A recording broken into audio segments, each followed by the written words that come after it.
stores, employees, and customers. It becomes very, very important as these five become the critical aspects or critical assets or critical issues when it comes to the retailer success story. And the retailers will be only able to achieve the financial success only when they are very comfortable or very, very cautious as far as these five aspects of retail business are concerned. I repeat, the first one is location. Second one is merchandise selected by the retailer. Third one is stores, that is the location of the stores.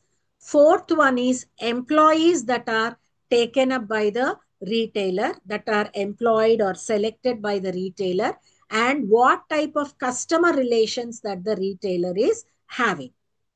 Now, let us see why HRM is very important in a retail outlet.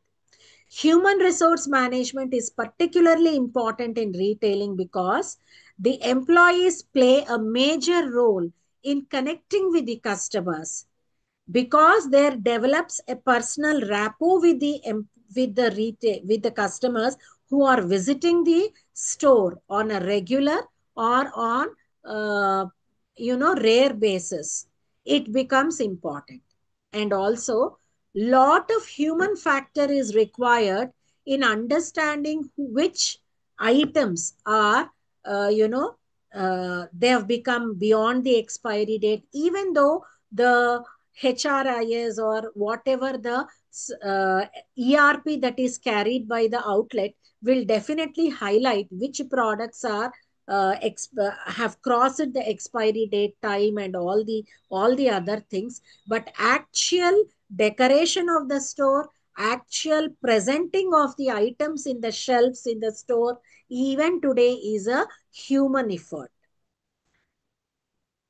Now, the primary objective of any human resource management is to build a basis for a sustainable competitive advantage.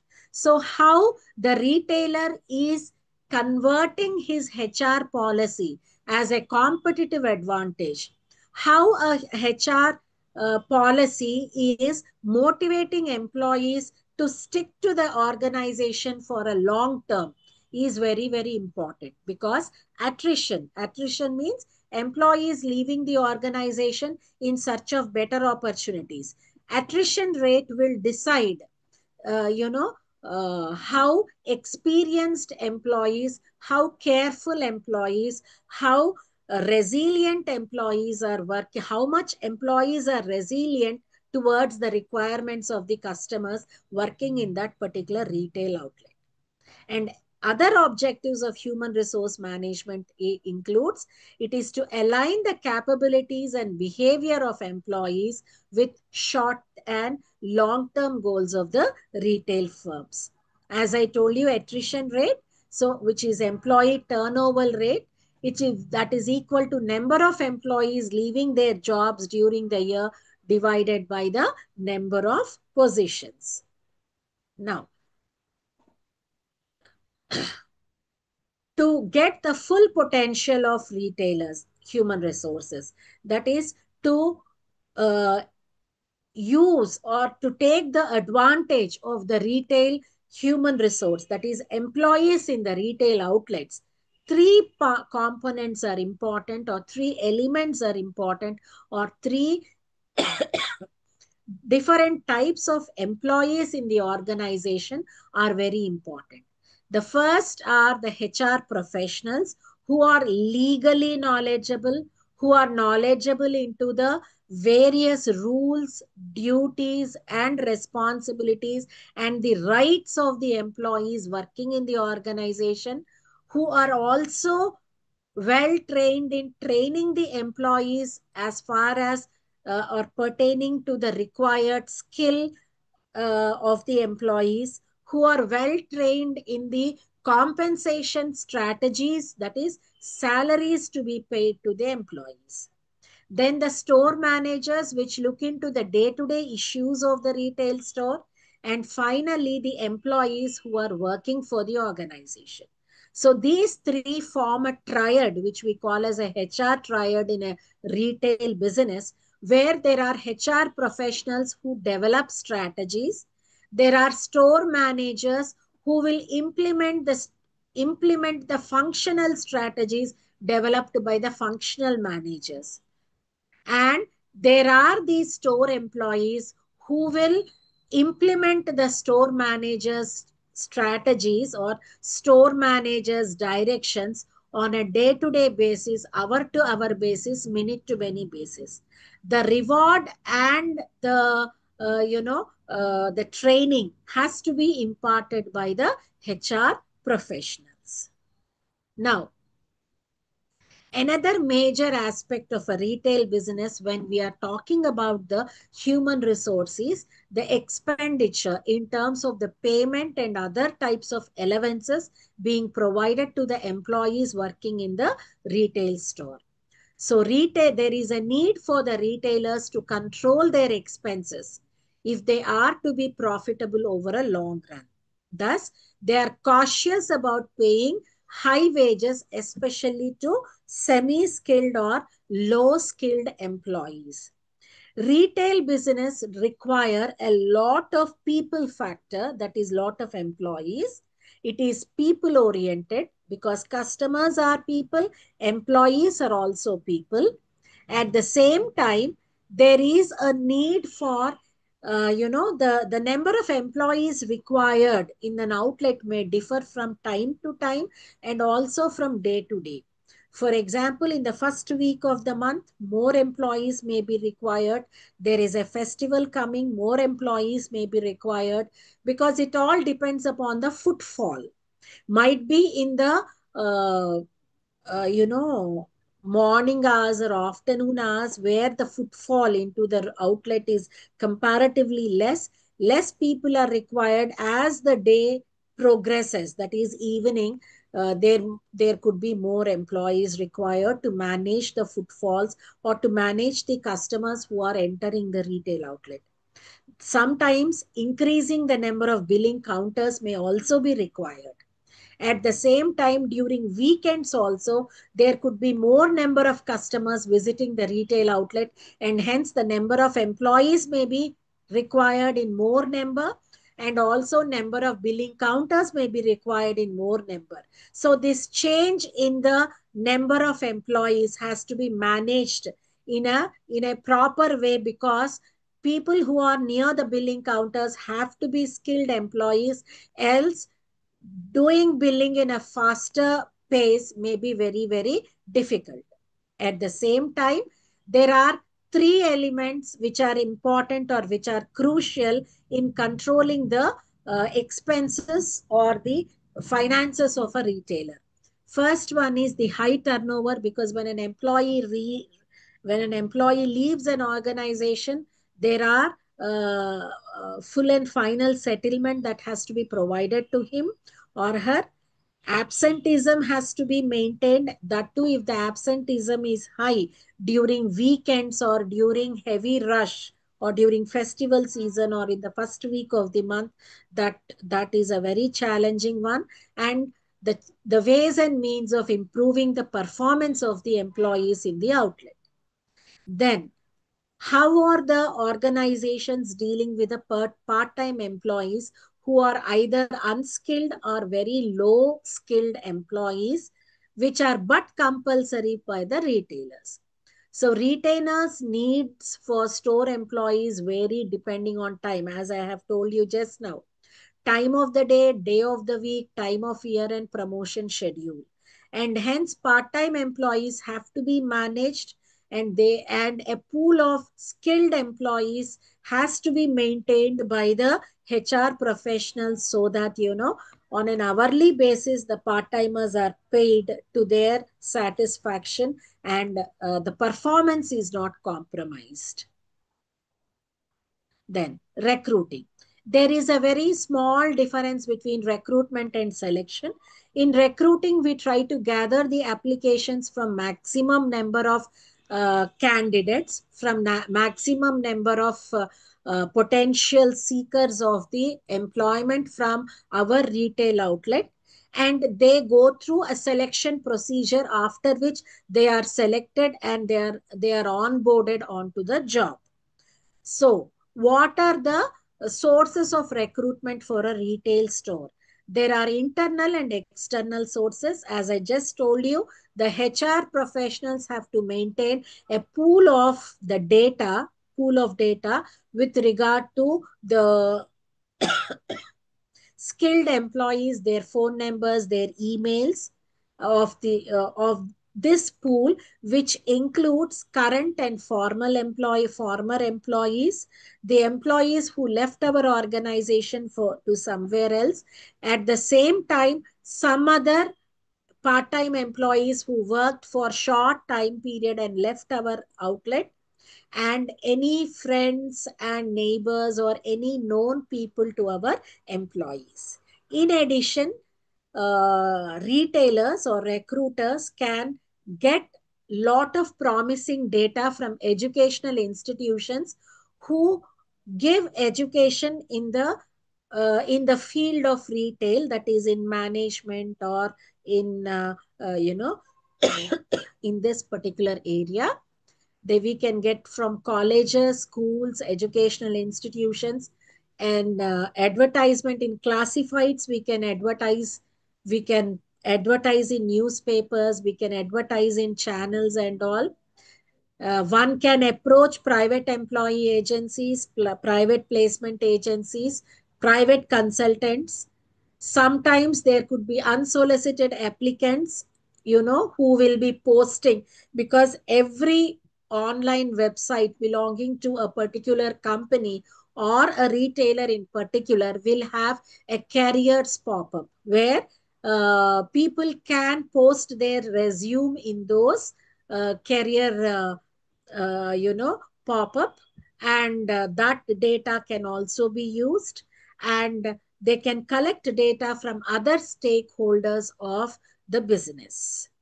Then, how do we select the retail personnel?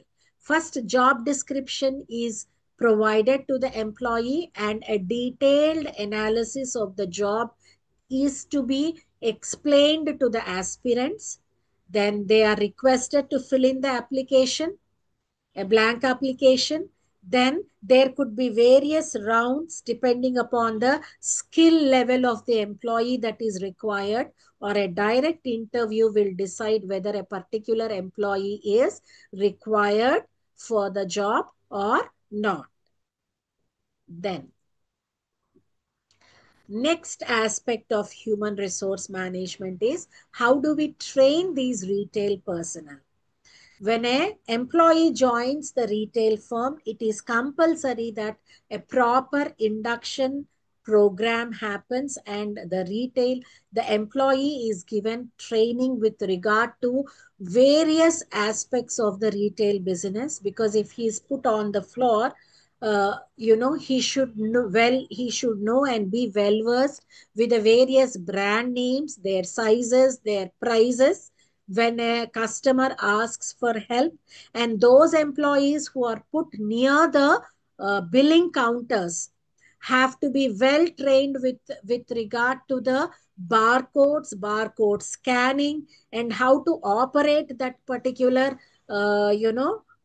billing scanner machine and billing counter, and also the codes given to the various products, and how to identify the code if required. If the barcode is not working on any reason, how to identify the code, press the code, and then catch that particular item into the bill of that particular customer, and how to check, do the process in a very fast way, and then pack the items of the customer in the cover and hand over that to the customer.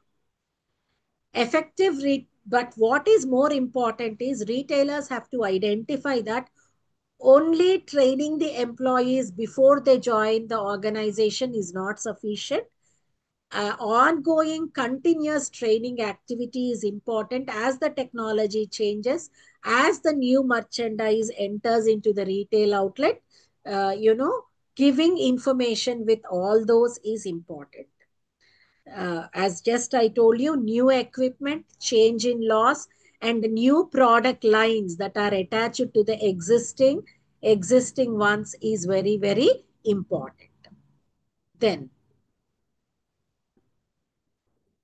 what are the various methods that can be taken up for training the retail employees? There is a lecture method, which is mostly there is a need to use it only before the employee joins an organization. Once the employee onboards and he joins the organization, on the job training methods will be more apt, more practical. The demonstration is another technique where uh, the employee is given a live demonstration of how to use the equipment or how to arrange the equipment according to the planogram that is sent by the experts. There could be programmed instructions, conference method, case study method, role playing, and behavioral modeling. These are the various techniques or methods of training that retailers can use to train their employees. The next aspect of HRM in retail, in managing the retail employees, is by how to compensate these retail employees. How a retailer plans to compensate. There are 5 different methods of compensation that have their own merits and demerits. That is, their own advantages and disadvantages. The first one is the salary owned method. This salary owned method is more apt for those type of retail outlets or for those type of retail organizations when many people, it is a selling is a team effort, and giving a direct target to the employee is not feasible, and where the purchase process of the item by the customer takes few weeks to few months.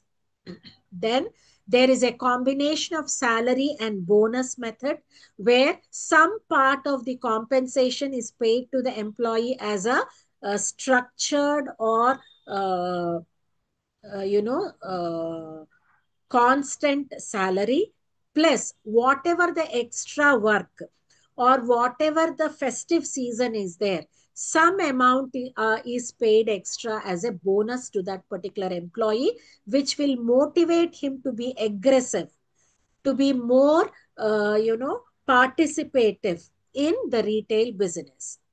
Then the next one is salary, bonus, and commission. Salary is the fixed part.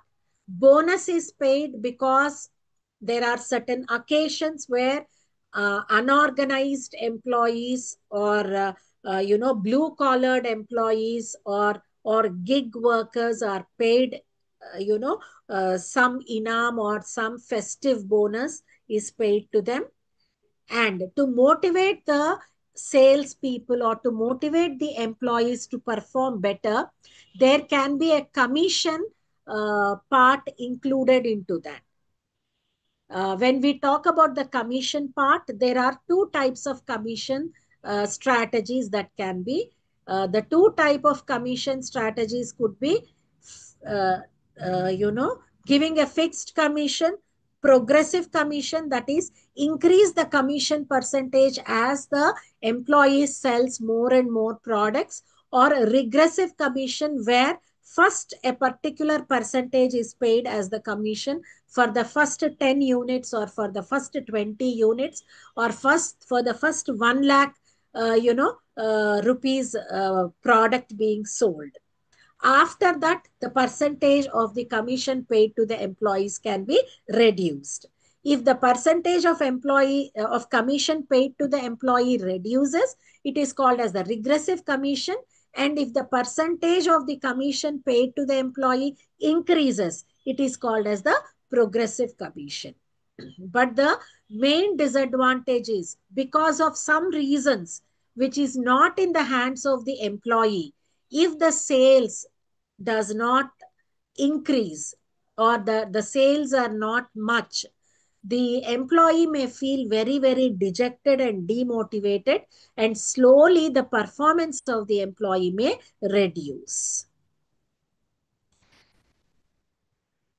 Then we have only bonus. Bonus is the financial incentive uh, paid as a commissions is paid, and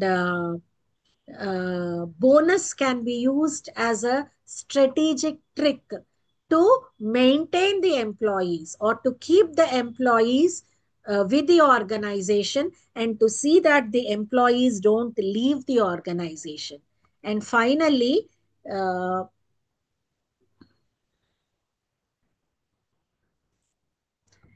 the retailer can give non-cash incentives also. Non-cash incentives are those awards. It could be the LTC being given to them, or a medical insurance that is given to the employees, or any type of letters of appreciation that is provided to the employees, or some merchandise in kind being shared to the employees, and also the stock options being provided to the employees. That is, the shares of the company can be given to the employees, as a token of appreciation. And this reward, which is a higher order reward, will motivate the employees to continue with the company, and it will keep their spirits high and motivate them to perform better. Then the next is how to appraise the employee. So performance appraisal is the process of evaluating the performance of an employee and communicating the results of the evaluation to the employee. It is for the purpose of both increase in their salary, that is for rewarding, and also for developing the employee to identify what are the training needs and what career advancement opportunities can be provided to that particular employee. When we talk about performance appraisal, there are two things which every HR professional will talk about. That is, first hand only the uh, reporting manager, the HR professional, and the employee come to some mutually acceptable terms called as KPAs and KRAs. KPA is key performance area, while KRA is key result area. So on what aspects the employee performance will be judged is what has to be communicated to the employee beforehand.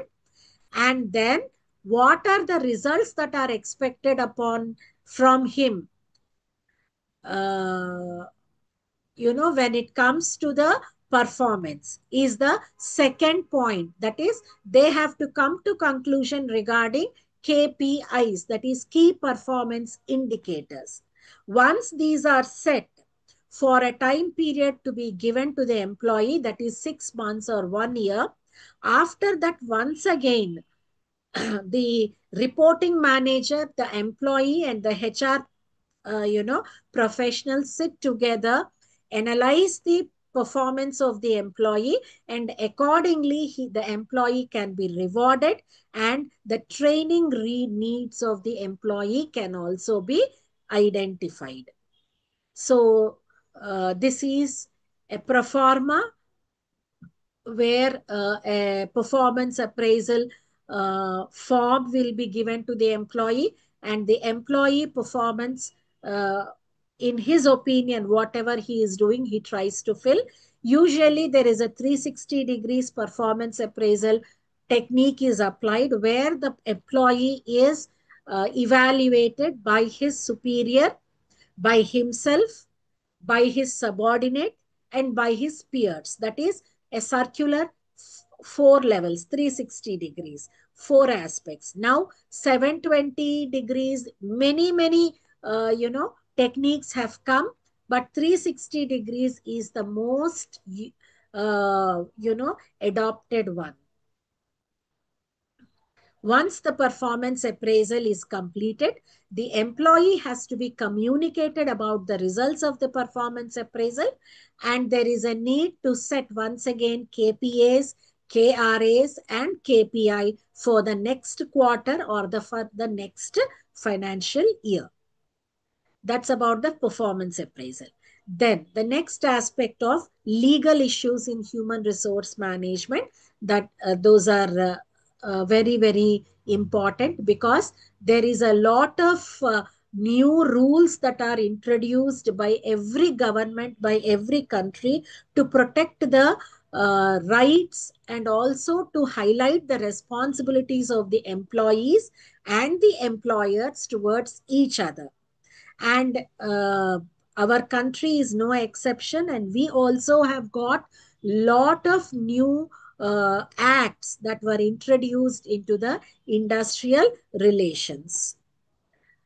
And some of the major legal and regulatory issues revolve around equal employment opportunities to all, fair and proper compensation, having proper labor relations, looking at employee safety and harassment, and protecting the employees against any type of harassment from the management, from the superiors, and also women employees from their opposite gender, then protecting the privacy of the employees. So these are the issues around which there are many legal aspects that are introduced. Hence, HR professionals have to train HR managers and other store managers on these aspects and take every possible care that both the management and the employees' rights and responsibilities are taken care according to the rules and regulations of the land. Yes, coming to the retail location strategy, friends, we will continue in the next class. Thank you. Have a great week.